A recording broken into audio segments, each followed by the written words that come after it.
this should be the next project.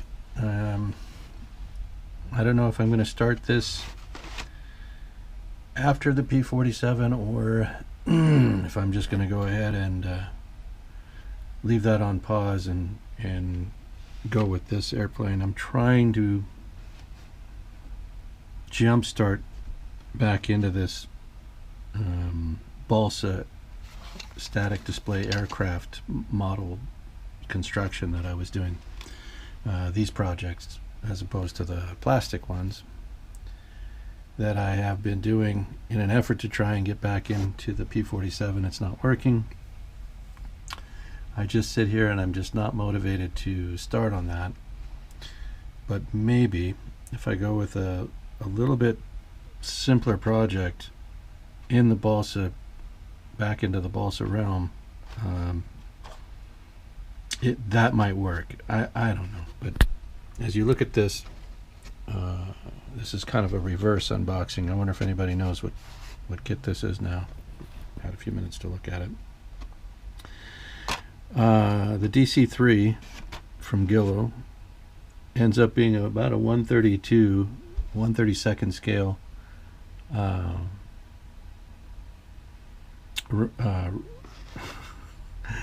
why are words not coming? I have one guess. But this is a 132nd scale representation of the Douglas Dc-3. I am going to finish this in a civilian mark. It's going to be Western Airlines livery, the red, white over silver, over polished aluminum rather. So I'm going to have to come up with a good polished aluminum finish for the parts of this airplane that are going to have that. I think the wings and the lower half of the fuselage and the tail, the horizontal stabilizer and horizontal the elevator, those parts are all going to be finished in natural aluminum, and then the upper half of the fuselage and the vertical tail and surfaces will be white, and then there will be red accents painted onto that white upper fuselage and tail. And I have the decals for that from Cali. Hello. And this is the Western Airlines with the Indian head logo. Not sure if you can see the Indian head there in the white relief. So all those white decals go over the red accent that's painted along the fuselage. If you're not familiar with the Western Airlines DC-3 red, white livery with the Native American logo, you can easily find it on the interwebs.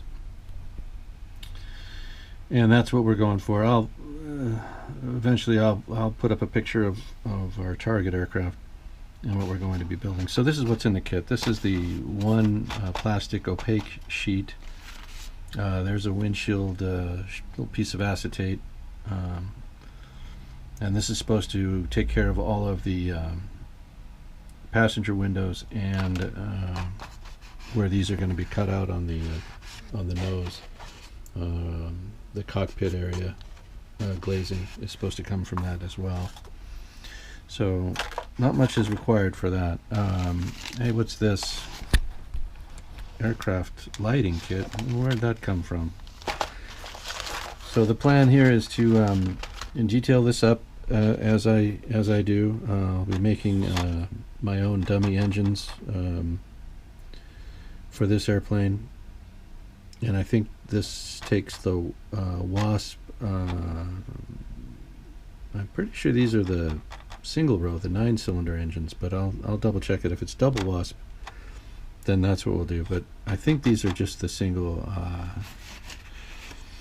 9-cylinder engines in this. But either way, whatever it is, that's what we'll be cutting this out and making our motor out of our two motors out of wood, like I did for a couple of other aircraft on the channel. The engine for the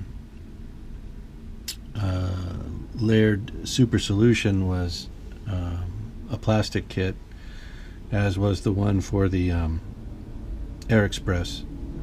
But the motors for the Gilmore Racer, the monoplane Gilmore racing aircraft, that's a wood motor that I built from scratch, and you can see that if you look through those videos. So this will be a smaller scale. Again, this works out to about a 132 scale aircraft on completion. So anyway, what do we have? We've got the clear plastic acetate sheet. We've got a lighting kit. We're going to have nav lights on this airplane, flashing lights. I'm going to mount it on a pedestal. I want to have the landing gear functional. I'll be replacing these parts with aluminum tubing and anchoring that into a dowel, so a wood dowel, so that I can roll them from extended to retracted. There'll be a couple of other little moving pieces and parts that'll be required to make that work, but that shouldn't be a problem. It's pretty basic mechanism. Hopefully, I'll be able to do that. These are the decals come with the kit. It's the Eastern Airlines, which is a nice livery. It looks good, but I just prefer that Western look. And this is the one that's hanging. I think they use these because this aircraft is hanging in the Smithsonian with this livery on it. And as nice as it is, and if you like, if you like the Eastern Airlines livery, this is a great model to build using these decals. It's been done to death for me, and I think I'd rather, well, I know I'd rather see the Western livery on this kit. So there's a couple full large sheets of instructions. You can see here that you can finish this airplane either as a military transport aircraft, the C-47, or as the civilian DC-3. There's no difference, not too much difference. The cargo door is different on the military plane, and I think for the most part, I mean, that's really the only difference is how this door is done. I'll have the side door open, and that's where I'll have the 9-volt battery for the lighting kit. I'll just tuck it in there. Anyway, so there's the plan sheets. This is the stamped, this is still die cut. It's not a laser kit yet. So you can see the pieces and parts here are die cut, but it's a nice clean cut. So that looks promising. I'm hopeful that won't cause any difficulty. And then we've got some wing spar material here, leading edge material. Not spars, probably just leading edge material, this heavy stuff. Spars will be finer than that. And then we've got some strip stock. Again, not a whole lot of, I guess there's a decent amount of strip stock with this. I've got plenty of always leftover stuff for the kind of work that I do for the infill work, and then I've got lots of sheet stock to do the infill on this one. So anyway, this is what this is probably going to be my next project. Again, I'm not sure if I'll be. This is kind of interesting. So these are the main landing gear wheel wells, and I'll just probably use those for reference and kind of detail those up myself. These are the engine faces. This is good for me. This gives me the diameter that I need to shoot for when I'm making the dummy mock-up motors that I'm going to do out of wood. So this gives me the size of the diameter I need to go to that will fit inside of the cowling. These are the engine cowl flaps here, and then the windows. So I have templates to cut out the windows that I'll be doing, the way I'll be doing them. Might be a little bit different than just pasting these onto the side of my infilled fuselage. So I'll have to.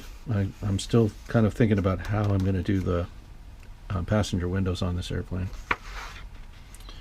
So I guess stay tuned for that. All right. So this is this is the next project coming soon to a workbench near me and a YouTube channel near you. So I guess I'm going to have to repackage this and go redo this the right way. Anyway, that's our video. This is our next project. I think probably before I get back onto the P-47, just because I don't know. This wing, there's so many things that have to go on with that wing, and I'm still so torn as to how I want to go about finishing these off on this underside of this wing. Top side is no big deal.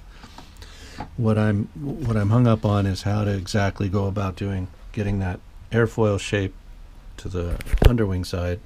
Again, Guillow engineered this with a flat underwing profile, so it's a flat surface under there, and that's not accurate. That's not to scale. I want it to have an airfoil shape under there. So I'm working on that, and that's kind of holding it up as far as how do I go about, laying on the extra sheets of material and still manage to get the wheel wells cut out in the right way. It's got me hung up. I'm not gonna lie. I'm not entirely certain of how to proceed with that. So that's where we're at on the P-47. So I'm thinking maybe if I do something easier, and this aircraft does not require a lot of extra steps. I'm going to build it right to the plan. It's designed as a scale representation, so it does not have that flat foil. The reason the P-47 has that is that's a flying model. It's meant to be built up as a flying model, or either a rubber band kit or electric or whatever.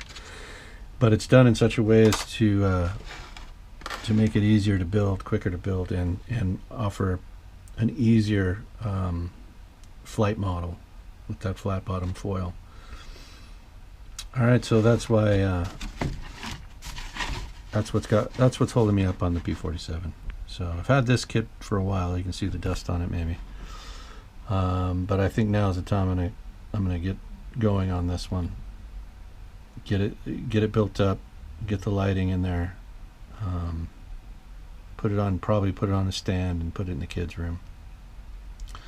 Maybe we'll hang it from the ceiling, since everything's going to be incorporated in the fuselage. The battery component and all the lighting will be built in. I can probably just hang it and switch the lights on, and have it work as a night light for their room. I don't know. We'll see. We'll see if the boys want it in there when it's done. All right, so yeah, that's it for this video. Check back in. Hopefully we'll get some build videos going on this one. Thanks for watching. Have a great day.